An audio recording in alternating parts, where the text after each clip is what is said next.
Hey, welcome back, my friends. It is the Phil Valentine Show. Glad to have you along. We have Joe Bonsall on the line. Is that correct? This is correct. This is correct. Joe Bonsall from the Oak Ridge Boys. Joe, how are you?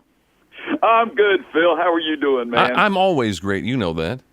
You know you are, and I appreciate that about you. I really do. And you got a new book out called From My Perspective. I'll hold it up for the TV audience here. This is Joe's new book. And I love When You Thought You Were Elvis. Oh, thank you, man. That was. I can't believe they opened up the book with that. You know, it's kind of a book of just little short stories and musings and commentaries about everything from music to faith and, you know, politics and America and everything else. And they open up the chapter with the story of a little young Joe Bonsall finally getting a big deal gig. All of his little gospel quartet friends buying brand new suits, going out on stage, and I just thought I had to do a little more, so I dyed my hair just jet black, man. And that night on stage, my buddies turned and looked at me, and that stuff was running down my face. True story. I don't think to this day I've ever been so embarrassed. And I was just like, I was, what 18? I was going to ask you, how old were you? 18, huh? Yeah, maybe 17. With Elvis hair. Exactly. Yeah. Oh yeah, man! I had the little ducktail in the back, the huge pompadour. It rose up high above my head, man. It would have made any gospel quartet or bluegrass player proud. I had such a pomp, and it melted, man. It melted on stage. The pomp collapsed, and the dye ran down my face. It was in my eyes. I couldn't even see. God, that's embarrassing, isn't it? I guess you never did that again, did you? No, I think at the end of the chapter I alluded to the fact that at that point in my life I decided I was going to quit being Elvis and start being Joe Bonsall. There you go. Exactly. Well, see, and look, the music business was different. I was just talking with some programming types about breaking new music. There's a particular song, I'm not going to tell who it is or anything. Johnny B and I are trying to get the other station, which is perfect for them, to play it, and they won't play it because they're waiting for everybody else to play it. And so it's all about the politics of it, you know. And they just had a new artist who came in the building, and he said, well, we looked at her video. She's got a great YouTube video. It's just one. It's like Lady Gaga, you know. It's wonderful stuff. But I said, you gonna add it? He said, no, we can't add it. I said, well, why not? Because you know, we can't take a chance. It used to be in the music business that radio was willing to take a chance on something they thought was good. That's how people got to be famous, and that's just not the case anymore, is it? Well, you know, in this day and age, I know a great little artist in town there. Her name is Amber Hayes. I don't know if you've heard of Amber. She's got a great record called Come On. And she's been going to radio stations like Loretta Lynn would do in the movie Coal Miner's Daughter, like we all have done in our lives.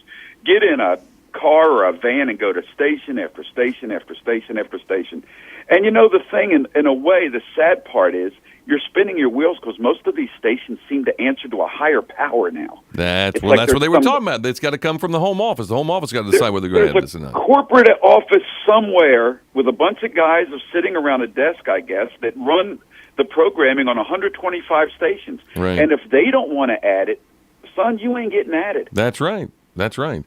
I mean, I'd love to go back to the days of payola. You know, I mean, you come in there and you give somebody $25, they play your song. At least you were getting some new music on there. You know. Well, you know, I remember when our record label used to give out like VHS players and televisions. Oh, sure. And I know they did it. I mean, they didn't talk about it, but I know they did it. And you give a program director a brand new TV, and he may give your record a shot. Yeah, so he might. He just might. That game was played for years too. At least I guess they've eliminated that. I guess now you've got to come up with 125 big screen 3D. You got to do something, but and it seems like a lot of radio, including country music radio, is starting to get a little stale because what they're looking for is something that sounds like the last thing that came along that was a hit. I was thinking the other day, there are some acts that have come out, and sound great and different. To me, Lady Antebellum and Zac Brown Band are two groups that come to mind of somebody that's come out with a new original sound. Right. But we are going through another little period here where a lot of records are sounding the same again. You go through that every once in a while. I mean, to me, it's like the Guy acts, especially right now. Every single record has the same exact sound. I can't tell one guy singing from another, except for I can probably pick out Blake Shelton. Yeah. Because I just really like Blake, and I like the way he sings. Or you can pick out Trace Atkins because it's way down here like that, Well, yeah, Trace, he's like former gospel quartet bass singer, man. It's like listening to Richard. Like listening to J.D. Sumner. Yeah, man, you can pick out Trace in a heartbeat. That's a fact. But a lot of these guys are sounding a little bit alike again. Some of the girls are got some good original stuff coming out, like Miranda Lambert. She sounds real good. And I write about Taylor Swift in my book, in my music section there. I think Taylor Swift is really cool. I've gotten to really appreciate what Taylor's doing. I think she's an incredible talent. I think her future is bright as can be. Well, and she's young, but she's a songwriter too, so she's written a lot of stuff at a very young age. And but some people, turn their nose up at her and say, well, this is canned and it's staged and the rest of it. But, yeah, she's gone through that. But I got to tell you, I see her, and I wrote about this in my book. I see her as a Springsteen type. How so? I really do. A young Bruce Springsteen growing up in Jersey, writing about his town, writing about coming out of a small town in the Northeast, a factory town, relationship with his parents and his friends, and he was kind of a loner himself, but yet he wrote about everything. She was very much the same way in high school. She hardly even talked to anybody in school, and yet she was writing all this cool stuff down. I don't know. I see her as rather more prolific, I think, than some people give her credit for. So how about with we're talking with Joe Bonsall from the Oak Ridge Boys. How about with the Oak Ridge Boys? I mean, you guys, you continue to do well, you continue to tour, but then it becomes increasingly more difficult to get on the radio, doesn't it?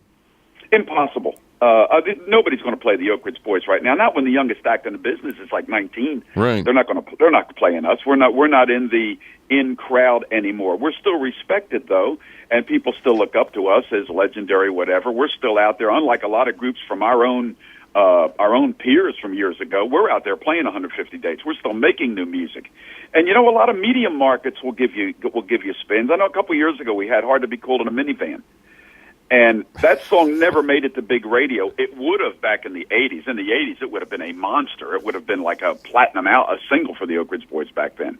But, now nobody's going to play the old Oak Ridge Boys. But the medium markets and some of the smaller markets made it a pretty cool regional hit for us, so we had a lot of good album sales on it. And the video got a lot of play on CMT. Now, not on their major CMT station where they're playing all the kids, but on CMT Pure, right, where they play some classic, which is kind of like the VH1 classic station. So we got a lot of video play there. We got a lot of play. We can't complain, man.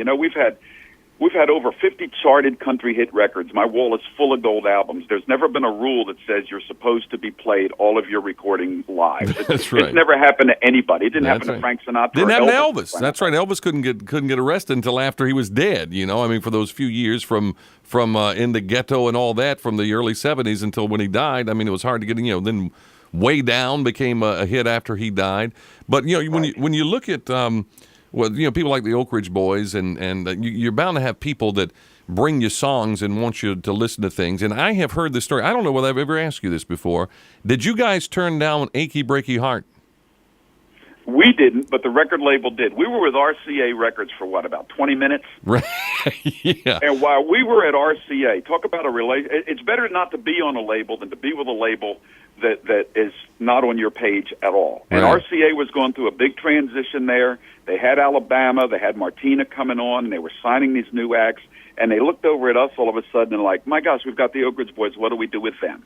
And that was kind of how that went. Now, the ironic thing is, we're still out here singing today, and every executive that was with RCA at that time, that's why I can talk about them, they're all gone. Right. None of them are there. So I remember having a song meeting at RCA, and we brought a stack of songs we thought were cool. Achy Breaky Heart was one of them. And they threw it right out, said, well, you've been there, done that before. We had a song called That's My Job. The Conway Twitty had a monster hit on it. It says, that's not for the Oak Ridge Boys either. Threw it out. We had She Is His Only Need, Wynona's first big hit. Wow. They said, that's for a soloist, not for you guys, and threw it in the can. We had I'm in a Hurry and Can't Slow Down. Randy Van Warmer wrote that song for us. And they said, no, it's too frantic. It gives me a headache. Alabama had a big hit with it not too long after that. So all these gold records you could have had, in addition to the ones you do have. Yeah, everybody's got that story. And then there's songs we had like Bubba Shot the Jukebox that we just didn't want to sing. Right. I said, I don't want to sing Bubba Shot the Jukebox. I didn't. And, of course, Mark Chestnut had a big hit with it. And great for Mark. He had a great record on it, too. But I just didn't want to sing Bubba Shot the Jukebox. Well, some things aren't your style. Some things aren't for you. So it was the record company that turned down Achy Breaky Heart. You guys wanted to do it, and they turned it down, huh? We wanted to do it, and they thought, you guys have done that kind of thing, been to that kind of well too often. And they didn't even like the words achy breaky, didn't think it sounded commercial. Right. Well, of course, then we would have never had Billy Ray Cyrus had you recorded the thing. That's true. And So, I don't I mean, know that's that a we'd good have or ever had bad. a You know, I record don't like- know. You know, you can't tell we'd have had a record like Billy Ray, though. We may not have, because Billy had a lot of magic on that record. Yeah, he did. And I don't know that we would have captured that magic. You know, there's a lot of people cut Elvira before we did, too, and they didn't have the magic that we had on it. So those kind of things are the unknown. That's the gray area, Phil. See, I remember playing Elvira when that first came out. That was one of those crossovers. I was doing adult contemporary, but we played Elvira, and I remember thinking was that an original song or was that an old song?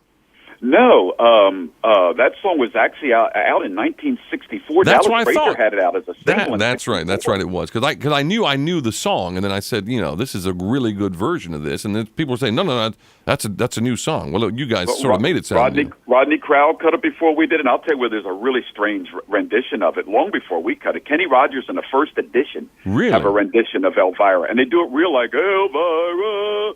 It's really strange. And so, yeah, it's been cut before.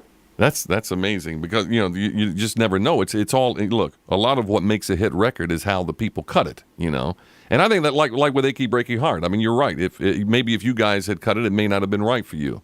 But it was certainly right for Billy Ray Cyrus. He did do a great job on that song. Well, to give the Marcy Brothers a little bit of credit, and I think most of the Marcys now work for Brad Paisley, but the Marcy Brothers were an act back then, and I knew those guys really well. Young kids, really cool. They were really big on the West Coast, actually.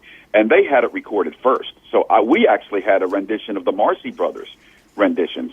So I got to give them credit for even doing it way before we ever thought about it or way before Billy Ray ever had it. So they had the idea way back years ago. So you never know, man. You never know. Now, I got to ask you about, getting back to your book, From My Perspective, where you talk about all sorts of things. You talk about war, but you talk about politics in here, too. And you're conservative, and you don't make any bones about that. Oh, no. I don't elaborate on politics in this book much. But as I say, I'm writing about a lot of things from my perspective, so it's impossible for me not to announce the fact that I am a very, very conservative person, and I appreciate less government and lower taxes and all of those things that we as true conservatives stand for, and we're all very leery, to be kind, about what's going on today. Right. And so, we've got an election coming up where I think things are going to change, though, at least change a good bit. Yeah, I'm hoping that's the case. I think they definitely are, too. So this, I mean, it's a collection of short stories from your life. And you've got some great people. Michael W. Smith has written some of the praise quotes on the back and people like that. So I mean, it's obviously a very good and entertaining thing, but it's also very moving, isn't it? There's some really poignant parts of this book. There is, Phil. I think my goal in the writing was to inspire more than anything. I hope that people are entertained. There's some funny stuff in there.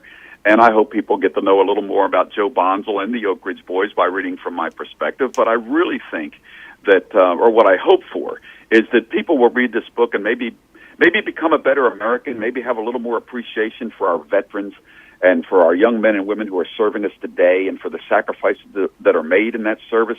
I hope that people will read this book and maybe be inspired a little bit. I write often about how important and imperative it is to take time to listen to the voice of God and to nature and to get out there and clear your mind and clear your heart in this fast-paced day and age that we live in and listen for the messages that are there for you to hear.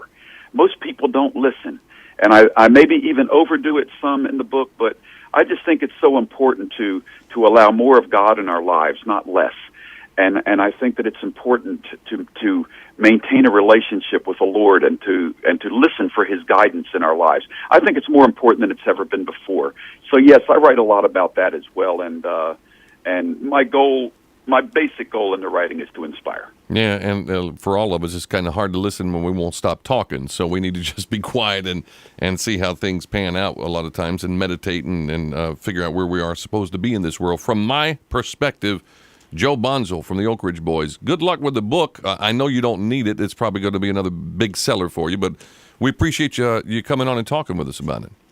Phil, I am honored to be with you at any moment in time and space at any time, man. I respect you and love you for what you do and what you stand for and for your leadership, and love old Johnny B there. We've all known each other for a long, long time. That's right. And it's just an honor to be with you, Phil, always. You're a great author yourself, so your kind words are much appreciated by me because I have a lot of respect for you as well. Thanks, Joe. Appreciate it very much. We'll talk to you soon, okay? Thanks, Phil. God bless, man. All right. Same to you.